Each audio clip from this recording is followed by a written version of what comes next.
Yeah, that was my wager alone. And here is it, the updated odds as we get ready to go to post in just a few minutes, Steve. Okay, not enough from the rail at 5-1. Dream Fair Eternal, they're betting like she's already home, 6-5. She is the chalk.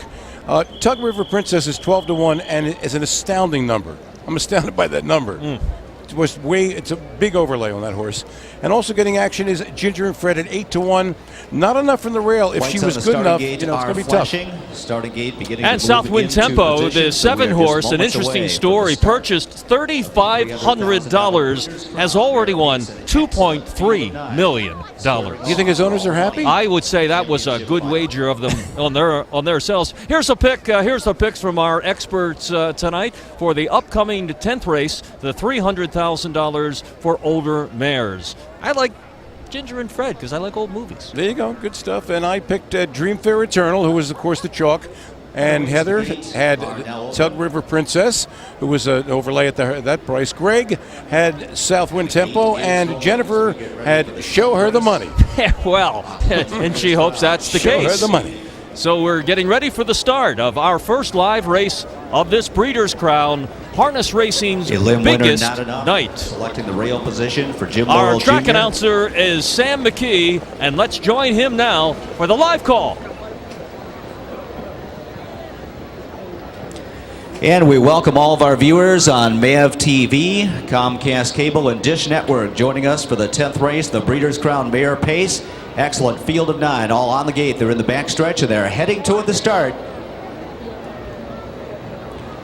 And they're off. Not enough. Protecting the rail position is hustling hard for the lead. Chancy Lady pushes out well in between horses. And up on the outside, here comes On the Glass with blazing early speed. Caught just a bit wide there entering the turn. And Tug River Princess left as well. Campbell takes back with her, looking for the 2-wide flow. And she's now racing 5th as Voles Hanover slides up in 4th. Ginger and Fred is 6th on the inside. Dream Fair Eternal gets away in 7th. Show Her the Money is gapped slightly in 8th. And at the back is Southwind Tempo. Opening quarter a wicked 26 seconds flat. On the Glass leads the way. Off stride on the inside is Not Enough, who drops out of it there. So Chancy Lady is in the 2-hole. Voles Hanover racing in 3rd. And Tug River Princess first over on the outside. Ginger and Fred picks up that live cover to track. She's 2nd over, about 3.5 lengths from the lead. Dream Fair Eternal is 3rd over. She's 6th on the outside. Southwind Tempo shoots the gap in traffic, sticking to the pylons there as they reach the half and 55 even. A 29-second second quarter breather. Show Her the Money stacked up with excess cover right now, and still on the gallop is Not Enough, refusing to set. She's out of it, trailing the field. Ginger and Fred 3 wide right now with 3/8 to go. On the Glass leads the way. Perfect pocket trip for Chancy Lady, who bump drafts her helmet in 2nd. Tug River Princess hanging in there first over, and 3 wide is Ginger and Fred, and she's moving up on the outside. Now into the 2nd spot, off 3/4 in 1:22 and 4, and On the Glass leads it. Ginger and Fred up to her wheel on the outside. Chancy Lady is 3rd, and Dream Fair Eternal is coming on 3 wide with fresh pace for Randy Waples. They're at the top of the stretch, and Dream Fair Eternal is charging hard on the outside to take the lead. Voles Hanover is closing on the outside, but it's Dream Fair Eternal who's edging away. Dream Fair Eternal wins the Breeders' Crown. Tight for 2nd. Voles Hanover, Chancy Lady. Southwind Tempo was 4th in 1:50 and 3.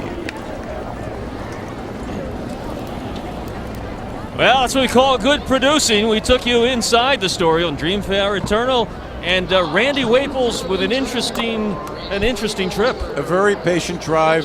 He didn't rush this horse at all. He got in the outside flow, and you could see on the turn, she was going to have the kick, and she did. She went by and won it easily. Let's take a look back now, Steve. Boy, they got off to a fast start. Boy, that was pretty fast, wasn't it? Get up to her wheel on the outside. Now you're talking about, here they go on the turn. You see, the widest of all is the 4-horse, Dream Fair Eternal, and she's got a ton of pace. And it's clear that she's going to go by and win this thing pretty easy. So she came down from Canada, answered all the questions. She could handle a 7/8, she could handle a 5/8. She is the reigning queen right now. We're talking about trap length, of course, and here at Pocono Downs, we're at a 5/8 distance track, 5/8 of a mile, 7/8 a longer track, and there is some discussion about different strategies because of the shorter track here. And there's your winner, the 4-horse, Dream Fair Eternal. When we come back, we'll give you the official results and the money when we come back. The Breeders' Crown from Mohegan Sun at Pocono Downs. Pocono Downs. Live from Mohegan Sun at Pocono Downs, it's the Breeders' Crown, and our first live race of the evening goes to Dream Fair Eternal and Randy Waples into the winner's circle, where our Greg Blanchard is standing by with an analysis. Thank you, guys, and boy, it pretty much went to script for Dream Fair Eternal. She absolutely loves to come from off the pace and stalk other horses, and she had maybe a few too many rivals in front of her, it seemed, in the early stages, but they really bunch up here going into the final turn, and there's Randy Waples. She's widest of all at this point in time, and the horses on the front end, they've really been going at it from start to finish, so by this point, they're starting to tire, and they're easy pickings for this winning machine. A 17-time winner in 31 last year. This is win number 12, now 3 in a row, and driver Randy Waples picking up his second Crown title, guys. She's on some kind of a roll.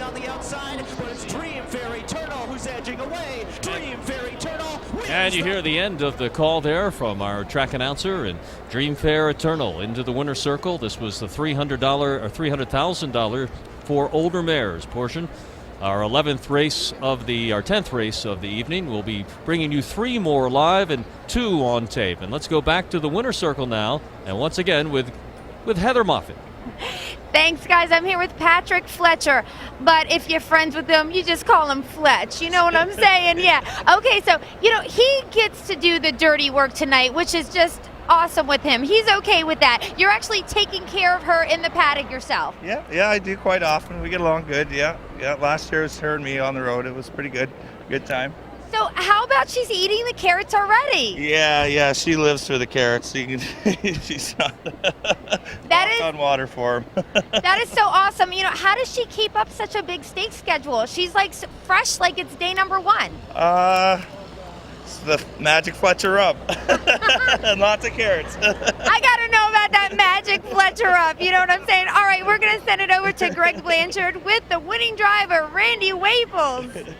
Thank you, Heather, and a very happy Randy Waples, his second Breeders' Crown Trophy, Dream Fair Eternal. This was kind of expected, Randy, if the trip worked out, and ultimately it did, because as you know, she loves to chase horses, and you had a lot of speed to chase tonight. Yeah, it couldn't have worked out better, and Patrick couldn't have had her better.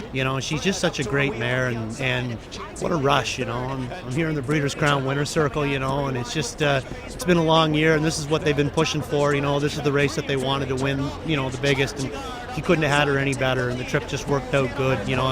Sometimes it takes a great horse to make a bad driver look like he knows what he's doing. How good did you feel on the final turn when you knew there was all kinds of early speed and that the front enders appeared to be getting a little bit tired? I felt really good. Everything just worked out my way. From not enough making a break to everything just going my way. And at the head of the lane, like, it takes a good horse to hold her off, and it takes an even better horse to pass her. And she was very strong. She hadn't been raced yet, and I was just waiting for the finish line.